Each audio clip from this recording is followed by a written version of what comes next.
नमस्कार। I hope आप बहुत अच्छे होंगे। तैयारी बहुत अच्छी चल रही होगी। बहुत सारे एस्पिरेंट्स मेरे से पूछ रहे थे, सर ये जो बार बार सी एस आई आर की जो जेएससी की वैकेंसी आती हैं उनके एग्ज़ाम पेपर कैसे होते हैं। मैं कई बार बता चुका हूँ, एसएससी से बढ़कर ये एग्ज़ाम कभी नहीं हो सकते। उनसे बहुत लल्लू पेपर आया है। आज 27 तारीख का पेपर है। आज ही वीडियो रिकॉर्ड कर रहा हूँ। आज आईआईएमटी का पेपर हुआ था जो कि भुवनेश्वर में है, institute of mineral and material technology. ठीक है, इसमें आप देखोगे ना मैथ तो आप खुद सोचोगे यार क्या ही मैथ पूछ रखी है, क्या जीके है, क्या है। कुछ नहीं है, बस आपको ये फॉर्म, इसलिए कहता हूँ ये फॉर्म हमेशा भरा करो आप। और इनकी जॉब प्रोफाइल आपको एसएससी से अच्छी जॉब प्रोफाइल मिलेगी। तो इस पेपर को मैं दिखा देता हूँ आपको, ताकि आपके सारे डाउट क्लियर हो जाएं और आप आगे से अच्छी तैयारी करें और इन फॉर्मों को भरें ज़रूर। देखो ये क्वेश्चन है, ये पहली क्लास के बच्चे का क्वेश्चन है ये। देखिए, 5 व्यक्ति एक कार्य को 15 दिन में कर सकते हैं, तो 3 व्यक्ति समान कार्य को कितने दिन में कर सकते हैं। क्या क्वेश्चन है यार।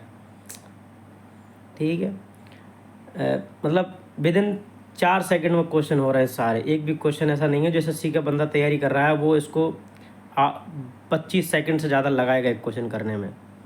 फिर देखो ये लल्लू क्वेश्चन आ गए। मतलब अर्थमेटिक के क्वेश्चन भी तो ऐसे हैं कि एक एक लाइन के क्वेश्चन हैं।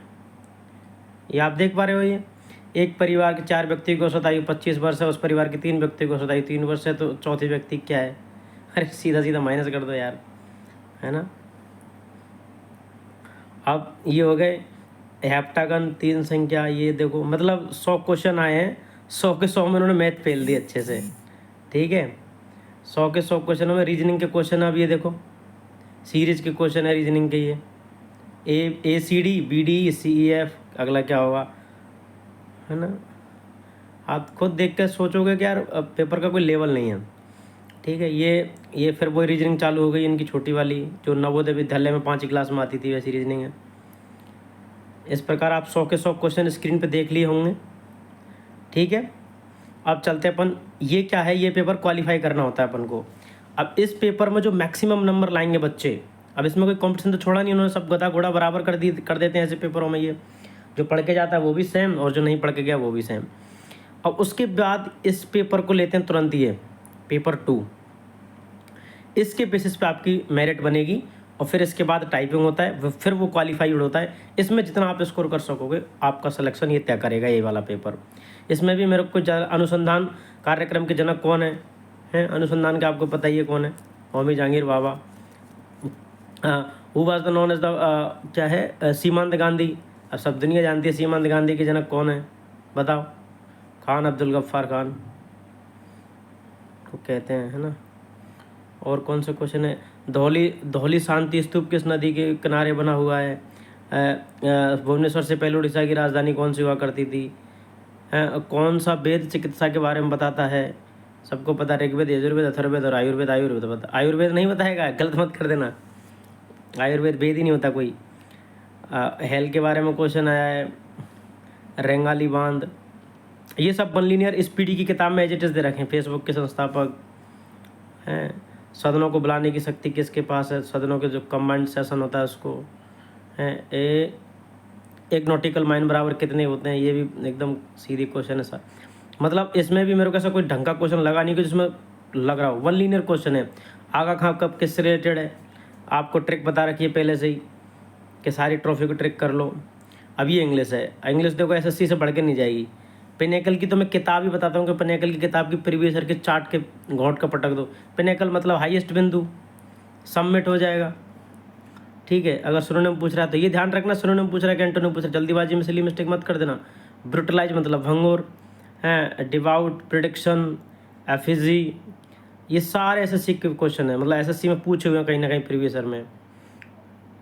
ये फिल इन द ब्लैंक है, ये आपका वो हो गया टेस्ट, ये इसके आंसर की है। तो यार मैं नहीं मानता कि जो बंदा एसएससी की तैयारी कर रहा है वो उस पेपर को फोड़ के नहीं आया होगा। ठीक है, तो अगर आपकी एसएससी की तैयारी अच्छी है, डीएसएसबी की तैयारी है, रेलवे की तैयारी, मैं तो कह रहा हूँ एसएससी की तैयारी अच्छी रखो। डीएसएसबी रेलवे में भी आपका 200% सिलेक्शन हो जाएगा और डीएसएसबी रेलवे में कॉम्पिटिशन हाई होता है। तो इन छोटी छोटी वैकेंसी उसको फॉर्म भरा करो। जब आपकी तैयारी एक लेवल की हो जाए ना कि हाँ मैं भर सकता हूँ, तो फॉर्म थोड़े महंगे आते हैं, इसलिए अभी मत भरना स्टार्टिंग में। जैसे आपको लगे कि मैं एसएससी में 2-4 नंबर से रह जा रहा हूँ, रेलवे में 2-3 नंबर से रह जाता हूँ, तो इन फॉर्मों को भरो और नौकरी लगो और एंजॉय करो।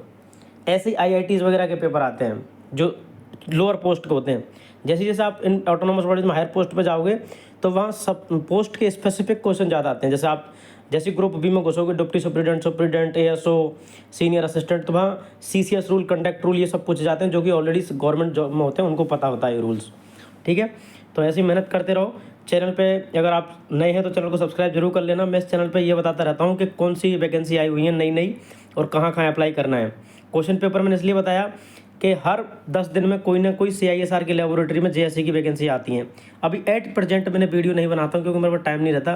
3 CISR में लेबोरेटरीज में वैकेंसी निकली हुई हैं एट प्रेजेंट, वो आपको खुद से सर्च करना होगा। कई बार बता चुका हूँ आपको कि कम से कम 52 या 53 CISR की लेबोरेटरीज हैं CSIR की इंडिया में।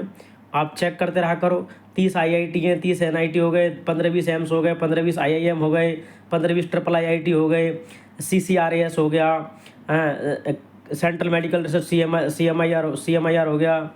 ऐसा करके बहुत सारे इंस्टीट्यूट है। आप सर्च करोगे, एम्प्लॉयमेंट न्यूज़पेपर पढ़ोगे तो आपको पता चलेगा ये चीज़ें कि वैकेंसी कहीं से निकल के आ रही हैं।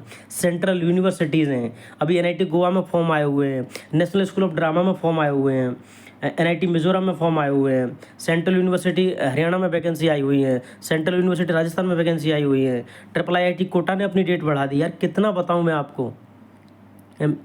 फिर भी मैं कोशिश करता हूँ कि जॉब के बाद मेरे को जितना टाइम मिलता है मैं आपको बताऊँ ताकि आपकी नौकरी लग जाए, और मेरा कोई उद्देश्य नहीं है। तो अगर यार चीज़ें मेरी जेन्युइन लगती है तो चैनल को सब्सक्राइब जरूर कर दिया करो ताकि उससे लगे कि मेरे को मोटिवेशन मिले। Thank you so much and best of luck for upcoming exam.